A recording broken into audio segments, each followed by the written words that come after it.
I know I said I was going to mansplain women's basketball. Pitchforks down, torches down. That was just to get your attention. I'm here to talk. I'm here to discuss. I'm here to have a dialogue. That's all I'm here for. I've always been a fan of the women's basketball game, right? Ever since I saw Maya Moore on TV for the first time, my jaw literally dropped, and I was like, with each bucket, the misogyny was just leaving my young body. It was amazing to watch. Like UConn Maya Moore, even though she was incredible for the Lynx as well. Like, for y'all that weren't watching for the Maya Moore era, please do yourself a favor. Go watch Maya Moore. She's incredible. In my eyes, still the best. I always say she's the coldest woman on 2 feet. I know the Cheryl Millers, Lisa Leslie's, and Diana Taurasi, Sue Birds, blah, blah, blah. Maya Moore is my personal GOAT. But that, and I'll tell this quick anecdote before I get to my actual point. Freshman year of high school, I moved to a new county, so I didn't know anybody there. It's very important for this story.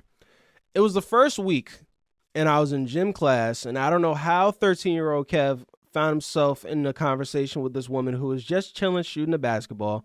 I was a little bit of a shit talker back then, as I am now. And somehow, some way, my shit talk led to me playing this woman one-on-one to 11 points, make it, take it. When I tell y'all, I never touched the ball because halfway being a gentleman and a dickhead, I say, oh no, ladies first, you can have the ball first. Check ball. She got to 11 points before I got to 0. In the first 5, she did not move and kept hitting the jump shot. And then the rest of them, she just put me in the mix and kept getting to the bucket. Completely foot to ass, full-blown whoop my ass performance. That woman was Brene Bones Mosley, who was the star basketball player at Paint Branch High School. I did not know that at the time.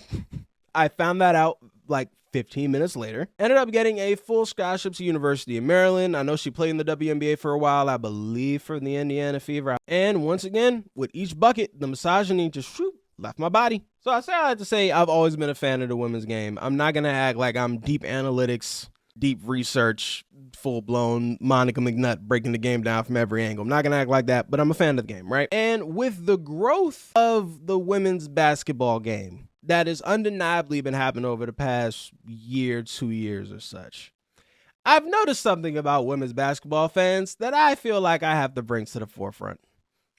Women's basketball fans treat newcomers the way that guys treat women who say they're into sports. Oh, you like women's basketball? Well, what color were Aaliyah Boston's braids when she won the national championship at South Carolina in 2022? Like, well, okay, relax. They're new here. Now, that doesn't say that as you're a newcomer to the women's game, you don't owe it to the people who've been here to not come in and try to make yourself an expert in the field. If, for example, we talked about Maya Moore earlier, if you don't know who Maya Moore is and you've never watched her dribble a basketball once, yeah, you should probably go discover that. But at the same time, if you're really invested in the women's game growing, instead of coming out with your pitchforks to the people who may not be the most well-versed in the women's game, should you not, I'm not going to say baby them or hold their hand through it, but be like, hey, I see you're interested. Let's point you in another direction. For example, Dan Orlovsky, and he's a unique case, and we'll get to why later. He went to a UConn's basketball game. He said it on First Take. I think it was either last Friday or last Thursday. He was like, wow, I can't believe how good they are. Now, he went to UConn during the Diana Taurasi era, so that one's rough. That one, little tough for you to be at UConn during one of their most historical runs and just never make it to a women's basketball game, ever. Instead of piling on him, wouldn't it have been better to be like, oh, you like physical play? Cool. Why don't you go watch Don Staley and them in South Carolina? They play pretty goddamn physical down there. I'm sure you'll love it. Why don't you go watch Alicia Pillai at Utah? She's pretty goddamn physical. You'll love her. I feel like that's a better way to facilitate the growth of the game as opposed to this pitchforks, knives out instantly. I just don't feel like that helps. And as far as the growth of the game, I think what really gives people a more pessimistic view of the women's game is the fact they're comparing it to the modern NBA instead of comparing the point that the WNBA is now to where the NBA was at the same stage of their development of leagues. So the WNBA is 27 years old. League was founded in 1996, but they didn't play their first game until June of 97. So for all intents and purposes, 27 years old this year. So instead of comparing it to the 2024 NBA, compare it to the 1976 NBA, because that's the point it's at. And in 1976, the NBA was in disarray.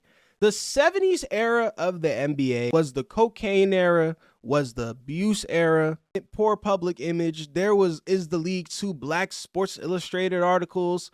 Games weren't on TV. The finals were on tape delay. There were 4 separate teams that are facing financial bankruptcy. If you've seen the show Winning Time, the reason why Jerry Buss was able to buy the Lakers was because they were facing bankruptcy. Now compare that to the WNBA or women's game in general. Every time Caitlin Clark steps on TV, she's breaking every single record. By the way, salute to Caitlin Clark for breaking Pistol Pete Maravich's record for being the all-time leading scorer in college. Enjoy that record now, because Juju Watkins is on yo ass.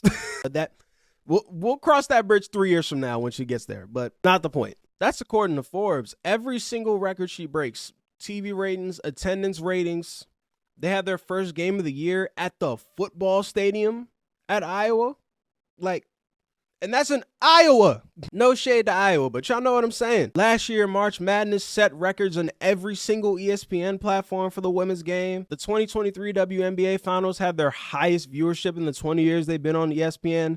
So when the NBA at this point in their development was in the literal gutters and facing bankruptcy, the WNBA is at its highest point almost 30 years in. And no signs of slowing down at all. If you think about it, not only are they ahead of schedule from a pacing wise, we can look anecdotally as well, because the equivalent of Caitlin Clark and even Angel Reese for LSU would be the Magic and Bird thing when they came into the league. And that's what propelled the NBA to being a more televised brand and being able to be marketed a little better, right? Well, your Magic and Bird is on the way, WNBA. Caitlin Clark already declared she's coming out. Angel Reese has not declared whether she's coming back to LSU for her 5th year or not. I'll be honest, I'll be surprised if she does. But Paige Becker says she's coming back, so who knows? Juju Watkins, we got another 3 years of her at USC, and then she's going to go to the league. WNBA already has superstars with their aces. Arika Gumbawale. Candace Parker will be back off injury this year. The stars are already in place. Everything's there for the WNBA to continue to grow. And like Maya Moore said on a College Game Day, ahead of the Ohio State-Iowa game this past Saturday, which can't believe Maya Moore came out the house. That salute to Caitlin Clark. I don't know how you pull that one off. Maya Moore don't leave the house for nobody. She's always said, all you gotta do is get the women's game in front of people and people will flock to it. God damn it if that's not true. And to bring it all full circle, putting Maya Moore in front of me was what made me a fan of the women's game. The moment I saw her, I was like, oh yeah, I'm in. So to put a bow on this probably incoherent rambling, that hopefully I'll be able to edit into something that makes sense. The women's game is set to grow exponentially, and by the end of the decade, I would be shocked if we don't have superstars all over the place, right? But as new fans come in, there's going to be a lot more Dan Orlovsky moments like we saw, where it's going to be a lot more stupid shit said. It's going to be a lot more dumb fans set coming in. It's going to be a lot more casuals. And because the women's game fans are so niche and they're such a tight-knit group, and they do know so much in detail when it comes to these players, these teams, and this history, I know it can feel a little hard to let these guys in. But if the game is going to grow, they're on the way. Think about how shitty NBA discourse is right now. At some point, that is going to happen to WNBA discourse. If you think it's bad now, just wait till we start getting Kelsey Plum Muse and the stand pages for Angel Reese and all that. They're it's coming. It's on the way. So I'm just preparing you now. With growth comes stupidity. And to an extent, you got to welcome it with open arms.